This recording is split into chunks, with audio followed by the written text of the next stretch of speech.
Shalom, I'm Ron, and today I will be reading from 1 Samuel chapters 1, 2, and 3 out of the TLV. Now there was a certain man of Ramathaim, Zophim, of the hill country of Ephraim. His name was Elkanah, son of Jeroham, son of Elihu, son of Tohu, son of Zoph, an Ephraimite. He had two wives. The name of the one was Hannah, and the name of the other Peninnah. Peninnah had children, but Hannah was childless. Now this man used to go up from his town every year to worship and to sacrifice to Adonai Sebaot in Shiloh. The two sons of Eli, Hophni and Phinehas, were Kohanim of Adonai there. Then on a designated day, Elkanah would sacrifice and give portions to his wife, Peninnah, and to all her sons and daughters. But to Hannah he would give a double portion, even though he loved Hannah. For Adonai had closed her womb. Her rival would taunt her bitterly to provoke her, because Adonai had closed her womb. So it was year after year, whenever she went up to the house of Adonai, that she would provoke her. So she wept and would not eat. Then her husband Elkanah would say to her, Hannah, why are you crying? Why won't you eat? Why is your heart so sad? Am I not better to you than 10 sons? After eating and drinking in Shiloh, Hannah got up. Now Eli the Cohen was sitting on his seat by the doorpost of the temple of Adonai. While her soul was bitter, she prayed to Adonai and wept. So she made a vow and said, Adonai Sebaot, if you will indeed look upon the affliction of your handmaid, remember me and not forget your handmaid, but grant your handmaid a son. Then I will give him to Adonai all the days of his life, and no razor will ever touch his head. It came to pass, as she prayed long before Adonai, that Eli was watching her mouth. Now Hannah was praying in her heart, only her lips were moving, but her voice could not be heard. So Eli thought she was drunk. Then Eli said to her, How long will you be drunk? Get rid of your wine. But in response, Hannah said, No, my lord, I am a woman with an oppressed spirit. I haven't been drinking wine or beer. Instead, I've been pouring out my soul before Adonai. Don't consider your handmaid a wicked woman, for out of my great anguish and grief, I've been praying until now. Then Eli responded, Go in shalom, and may the God of Israel grant your petition that you asked of him. May your maidservant find favor in your eyes, she said. So the woman went her way. She ate, and her countenance was no longer dejected. They rose up early in the morning and worshipped before Adonai. They went back to their home in Ramah. Then Elkanah was intimate with his wife Hannah, and Adonai remembered her. So it came to pass at the turn of the year that Hannah conceived and gave birth to a son. She called his name Samuel, because I have asked Adonai for him. When the man Elkanah and all his household went up to offer the annual sacrifice to Adonai and to fulfill his vow offering, Hannah did not go up, for she said to her husband, When the child is weaned, I will bring him, so he may appear before Adonai and stay there forever. So her husband Elkanah said to her, Do what seems best to you. Stay until you have weaned him. Only may Adonai establish his word. So the woman stayed home and nursed her son until she weaned him. When she had weaned him, she took him up with her along with 3 bulls, 1 ephah of flour, and a jar of wine, and brought him to the house of Adonai in Shiloh, while the child was still young. After they slaughtered the bull, they brought the boy to Eli. It's me, my lord, she said. As your soul lives, my lord, I am the woman that stood by you here, praying to Adonai. For this boy I prayed, and Adonai has granted me my petition that I asked of him. So I in turn dedicate him to Adonai. As long as he lives, he is dedicated to Adonai. Then he bowed and worshipped there before Adonai. Chapter 2. Then Hannah prayed and said, My heart exults in Adonai. My horn is lifted high in Adonai. I smile wide over my enemies, for I rejoice in your salvation. There is none holy as Adonai, for there is none besides you. Nor is there any rock like our God. Boast no more so proudly. Insolence comes out of your mouth. For Adonai is the all-knowing God, and by him deeds are weighed. The bows of the mighty are broken, but the stumbling are girded with strength. Those full hire themselves for bread, but those starving hunger no more. Even the barren gives birth to 7, but she with many sons languishes. Adonai causes death and makes alive. He brings down to Sheol and raises up. Adonai makes poor and makes rich. He brings low and also lifts up. He raises the helpless from the dust. He lifts the needy from the dunghill, to make them sit with nobles, granting them a seat of honor. For the earth's pillars are Adonai's, and he has set the world on them. He guards the steps of his godly ones. But the wicked are silenced in darkness, for one does not prevail by might. Those who oppose Adonai will be shattered. He thunders against them in heaven. He judges the ends of the earth. He gives strength to his king, exalting the horn of his anointed one. Then Elkanah went home to Ramah, while the boy served Adonai before Eli, the Cohen. Now Eli's sons were worthless men. They did not acknowledge Adonai. Now this was the custom of the Kohanim with the people whenever any man offered a sacrifice. The Cohen servants would come along while the meat was boiling, with a three-pronged fork in his hand, and he would thrust it into the pan, or kettle, or cauldron, or pot. Whatever the fork brought up, the Cohen would take for himself. This is how they dealt with all the Israelites who came there to Shiloh. Even before they burned the fat, the Cohen's servant would come and say to the one offering sacrifice, "Give the Cohen meat for roasting, since he will not accept boiled meat from you, only raw."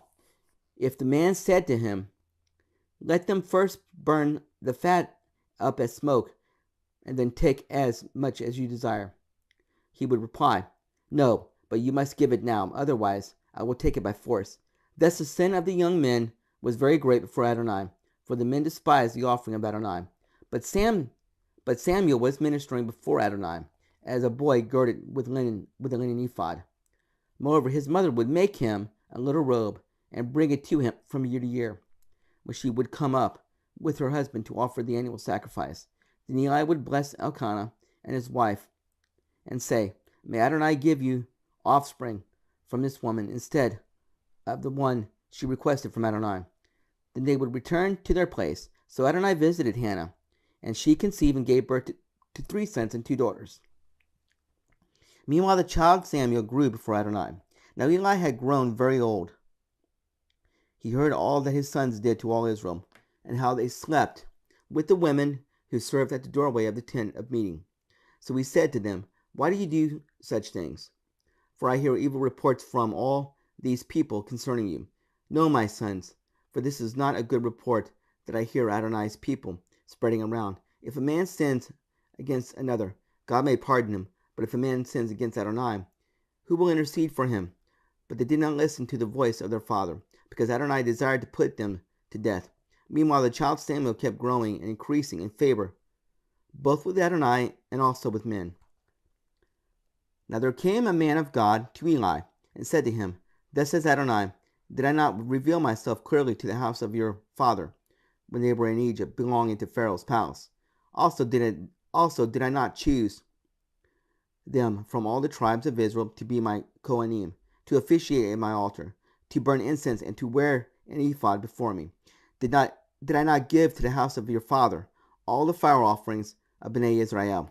Why do you kick at my sacrifice and my offering, which I have commanded in my dwelling, and honor your sons above me, by fattening yourselves with the choices of every offering of Israel, my people?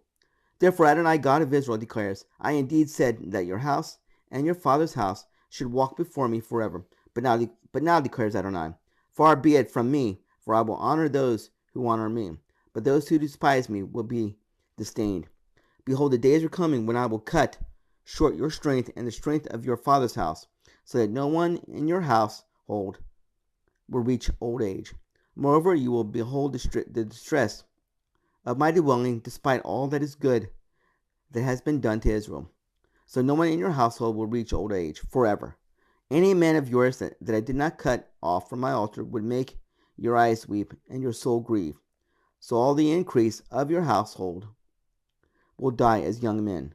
Now this will be a sign to you that will come on your 2 sons, Hophni and Phinehas. On the same day, both of them will die. Yet I will raise up for myself a faithful Cohen, who will do according to what is in my heart and my mind. Then I will build him an enduring house, and he will walk before my anointed one all the time. Anyone left in your household will come and bow low to him for a piece of silver and a loaf of bread, and will say, Please assign me to one of the priestly offices, so that I may eat a morsel of bread. Chapter 3. Now the boy Samuel was in the service of Adonai under Eli. In those days, the word of Adonai was rare. There were no visions breaking through. One day Eli was lying down in his place. Now his eyes had grown dim, so that he could not see, and the lamp of God had not yet gone out. Samuel was lying down in Adonai's temple, where the ark of God was. Then Adonai called Samuel. So he answered, Here I am. Then he ran to Eli and said, Here I am, for you called me. But he replied, I didn't call. Go back to sleep. So he went back and lay down. Then Adonai called Samuel yet again. So Samuel arose and went to Eli and said, Here I am, for you called me. But he answered, I did not call, my son. Go back to sleep. Now Samuel had not experienced Adonai yet, since the word of Adonai had not yet been revealed to him. Adonai called Samuel again for the third time. So he got up and went to Eli and said, Here I am, for you called me. Then Eli perceived that Adonai was calling the boy. So Eli said to Samuel, Go back to sleep.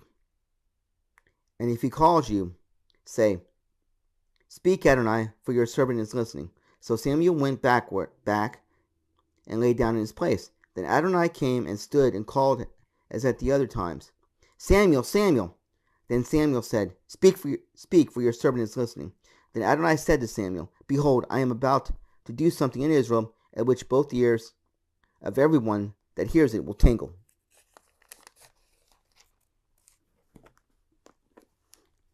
In that day I will perform against Eli all that I have spoken concerning his house, from beginning to end.